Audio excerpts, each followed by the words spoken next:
Sumainyo ang Panginoon. At sumayo rin. Ang mabuting balita ng Panginoon ayon kay San Lucas. Papuri sa iyo, Panginoon.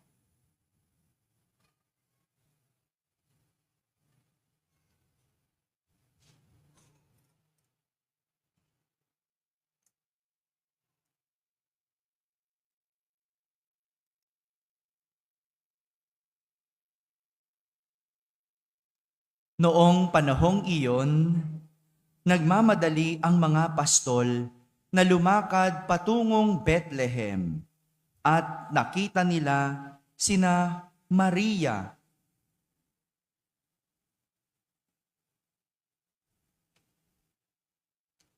taon-taon, tuwing pista ng Paskwa, ang mga magulang ni Jesus ay pumupunta sa Jerusalem.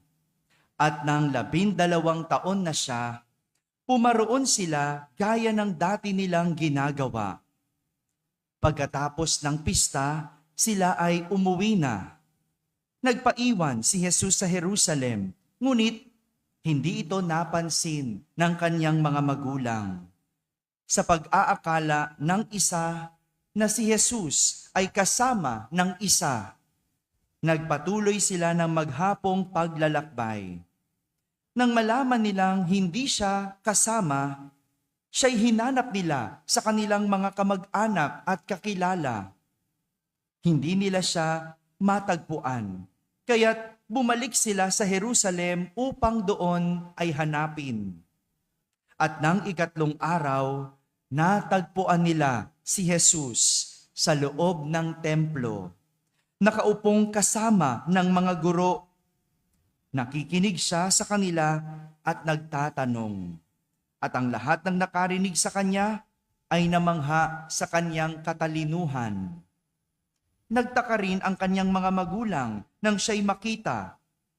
Sinabi ng kanyang ina, "Anak, bakit naman ganyan ang ginawa mo sa amin? Balisang-balisa na kami ng iyong ama sa paghahanap sa iyo."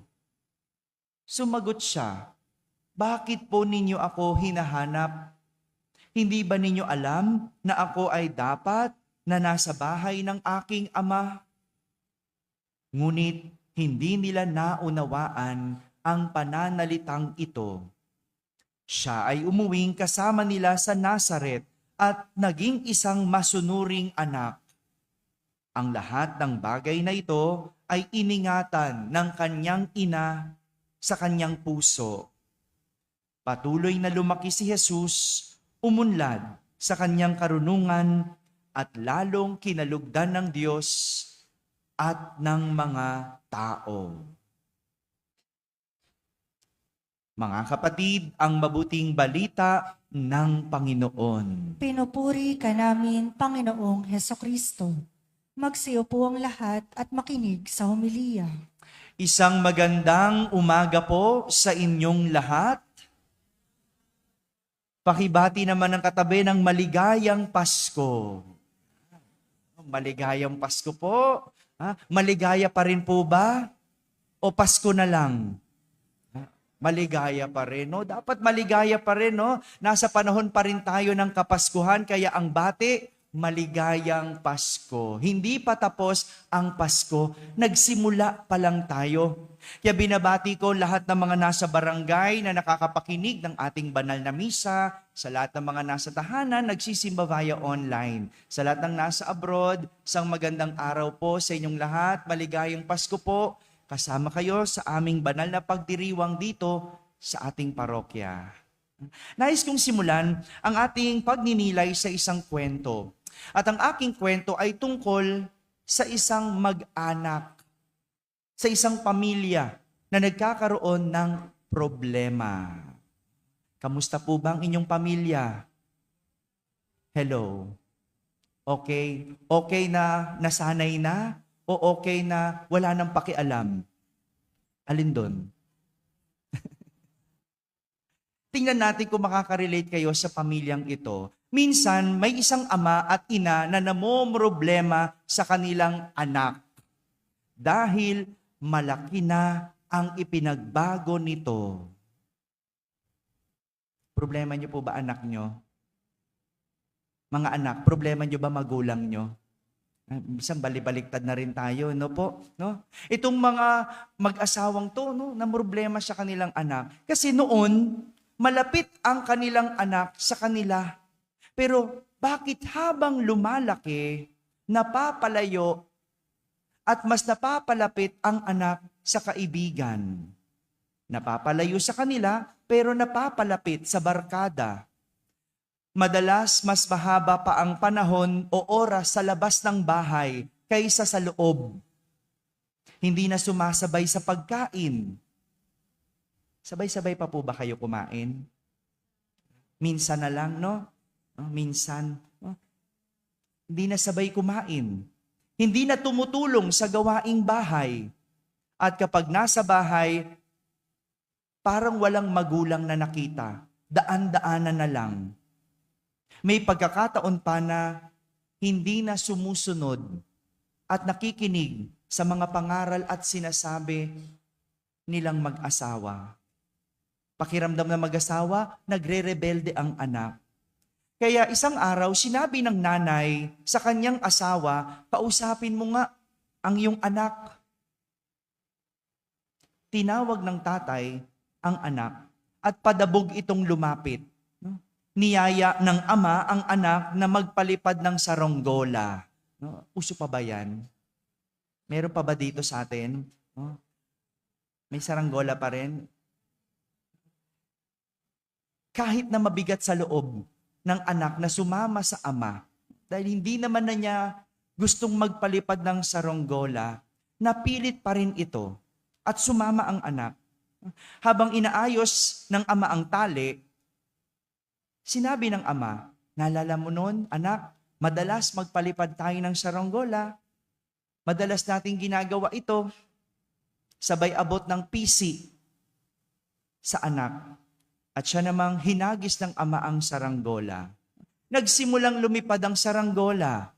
At habang lumalakas ang hangin, pataas ng pataas ang lipad ng saranggola. Habang lumilipad ang saranggola, habang pataas ito ng pataas, muling nagtanong ang ama. Sabi nito, anak, kung puputulin ko ba ang pisi, sa tingin mo, anong mangyayari? Sumagot ang anak, mas makakalipad ng mataas ang saranggola. Pinutol ng ama ang pisi. At ganun nga ang nangyari. Lumipad ng mas mataas at mas malayo ang saranggola. Habang lumalakas ang hangin, palayo ng palayo, pataas ng pataas ang paglipad ng saranggola. Ngunit, nang tumigil ang hangin, agad itong bumagsak. Sabi ng ama, anak, sadyang may mga bagay na hindi natin pwedeng putulin. Kahit akala natin, mas makakalipad tayo. Sadyang may mga tali na dapat hindi pinuputol. Dahil ang tali na ito ang magbabalik sa atin sa tunay na nagmamay-ari sa atin. Ang tali na to ang magagabay sa atin. Lumipad man tayo ng mataas. Hindi tayo babagsak agad-agad. At kung bumagsak, alam mo kung saan ka babalik. Kaya sana, huwag mong putulin ang tali natin. Mga kapatid, ngayong araw na ito, pinagdiriwang natin ang kapistahan ng banal na mag-anak. Kaya naman ang ating mga pagbasa ngayon ay nagtuturo kung paano maging banal ang ating pamilya. Sabihin nyo nga po, banal. Banal ba ang inyong pamilya? To have a family is one thing, but to make the family holy is another thing. Tatlong bagay. May tatlong bagay na tinuturo at pwede nating tandaan para maging banal ang isang pamilya. Una, ang pamilya ay banal dahil may paggalang. Sabihin nyo nga po, paggalang. Sa unang pagbasa, direktang sinasabi ni Propeta Sirach, ang gumagalang sa kanyang ama ay nagbabayad na sa kanyang kasalanan. At ang nagpaparangal sa kanyang ina ay nag-iimpok ng kayamanan. Ganito kahalaga ang paggalang sa magulang. Isang pagbabayad sa kasalanan. Marahil marami sa atin ang aalma sa pangaral na ito, lalo na kung ang magulang ay hindi kagalang-galang. Maraming magsasabi, Father, paano ko igagalang ang tatay ko? Binubugbog niya ang nanay ko. Paano ko igagalang ang tatay ko? Babaero, manloloko. Paano ko igagalang ang nanay ko? Wala nang ibang lumabas sa bibig kundi puro mura. Paano ko sila igagalang? Totoo naman, ang hirap igalang ng isang tao kung hindi kagalang-galang. Pero kung iisipin natin, hindi ba mas nagiging malalim at mas nagiging makahulugan ang paggalang kapag hindi kagalang-galang? Parang pag-ibig. Kung ang isang tao ay hindi kaibig-ibig, pero sa kabila noon, inibig mo pa din. Hindi ba? Mas nagiging matindi ang iyong pag-ibig. Madaling umibig kapag ang tao ay kaibig-ibig. Parehas ng madaling gumalang kapag ang tao ay kagalang-galang. Kaya nga ang paggalang ay banal. Dahil habang humihirap itong ibigay, mas lalo itong nagiging makahulugan. Ang paggalang, habang humihirap ibigay, mas lalo itong nagiging makahulugan. Yung paggalang, nasusubok habang lumalaki o tumatanda ang tao. Pagbata, ang daling gumalang. Oh? Pwede niyong sitahin, psst, po at opo, di ba? Pero ang paggalang, hindi lang na ituturo. Kasi you earn the respect. Pero kahit ang isang magulang ay ang hirap-hirap igalang, ang sinasabi sa atin, gumalang. Dahil yan ay pagbabayad sa iyong kasalanan. Tingnan mo, ang ganda, no? Yung palang paggalang sa magulang, pagbabayad sa ating mga kasalanan. Sino po mga anak dito? Taas nga ang kamay. Oh, bakit? Lahat tayo anak, di ba? Oh, Lola, anak ka rin naman, di ba? Oh, ba't parang nagduda ka pa? Oh, lahat tayo. Oh, lahat tayo anak. Oh, maliban na lang kung saan ka nang galing, ewan ko na lang. Ano po? Lahat tayo. Oh, kaya magandang balikan. Gumalang ka ba sa iyong magulang? Father, wala na. Patay na sila. Ayun lang. Pero ito yung pagkakataon mo, kung gusto mong makabayad sa iyong kasalanan, igalang mo ang iyong magulang. Dahil yan ang turo ng Diyos. Walang ibang susi. Pero yung paggalang na ibinibigay mo, meron ding babalik sa iyo. Ano? Pagbabayad sa iyong kasalanan. Ang pamilyang banal ay pamilyang may paggalang. Pangalawa, ang pamilya ay banal dahil may pagpapatawad. Sabihin nyo nga po, pagpapatawad. Sa ikalawang pagbasa, sinasabi ni San Pablo na maging mapagpaumanhin kayo at magpatawaran. Maging mapagpaumanhin, magpatawaran sa mga hinanakit sa isa't isa. Sabi ni San Pablo, pinatawad kayo ng Panginoon, kaya't magpatawad din kayo. Sa pagpapatawad, natatapos ang anumang alitan at hindi pagkakaunawaan. Ito rin ang simula ng kapayapaan. Kaya walang kapayapaan sa bahay, hindi dahil may gulo. Kaya walang kapayapaan sa bahay, hindi dahil may alitan o lagi na lang nag-aaway. Hindi. Dahil ang alitan at hindi pagkakaunawaan, hindi yan maiiwasan. Kaya magulo ang pamilya dahil walang pagpapatawaran. Kasama sa buhay ang alitan, ang pagtatalo. Parte yan ng paglalim at pagpapatibay ng relasyon. Pero ang mahalaga, marunong magpatawaran. Alam ko mahirap magpatawad.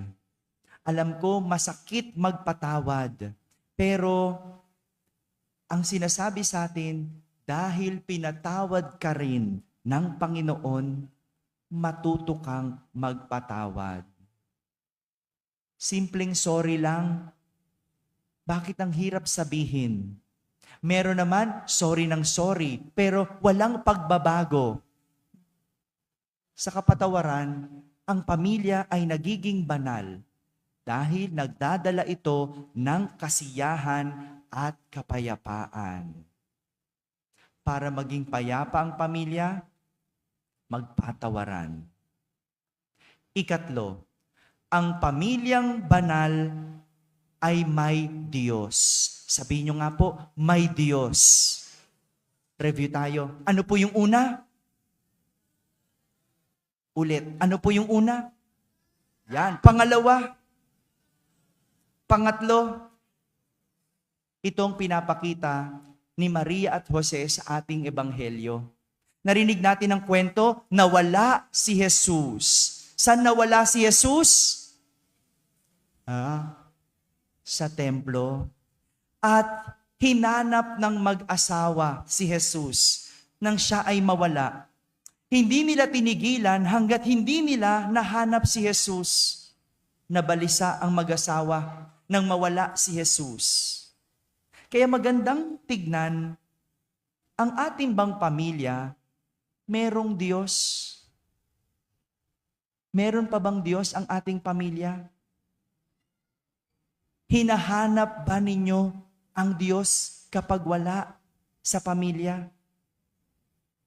Sinong Diyos ng pamilya? Si Jesus ba? O pera? Mabuti pa ang pera pag wala, hinahanap hindi ba? Pag hindi ba maramdaman ng Diyos, hinahanap ang Diyos? Nagpupunta sa simbahan? Nagdadasal? Yan ang ibig sabihin ng isang banal na pamilya. Mayroong Diyos. Hinahanap ang Diyos. Nababalisa kapag wala ang Diyos. Mabuti pa ang pera. Mabuti pa ang cellphone, hinahanap kapag wala. Pero ang Diyos, hinahanap mo ba? Kapag bukas ng iyong mga mata, tuwing umaga, hinahanap mo ba ang Diyos? Gaya ni Maria at Jose, dinala nila si Jesus sa templo bilang paghahandog sa Diyos. Sapagkat ang mag-asawa, banal, dahil mayroon silang Diyos. Pwedeng may paggalang, pwedeng may pagpapatawad sa pamilya, pero hindi ibig sabihin banal. Dahil ang nagpapabanal sa pamilya ay ang pagkakaroon ng Diyos. Kapag ang pamilya ay may Diyos, lahat ng bagay ay magiging maayos. Anumang pagdaanan, anumang problema, maaayos dahil may Diyos. Mga nanay, mga tatay, dalhin ang mga anak sa simbahan. Dapat may Diyos sa buhay dahil yan ang magpapabanal sa inyong pamilya. Hindi lang ikaw yung nagsisimba, akayin mo. Father, ayaw Di bali na. Huwag mong tigilan. Akayin mo ng akayin. Huwag ka magsawa. Yan ang iyong gampanin. Kasi hindi lang ikaw dapat ang banal. Dapat lahat kayo. Sama-sama. Huwag kang magsawa. Huwag kang tumigil. Dahil ang pamilya, magiging banal lang kapag may Diyos. Mga kapatid, ang pagiging banal ng isang mag-anak ay nakikita kung may paggalang, may pagpapatawad, at higit sa lahat, may Diyos. Amen. Amen.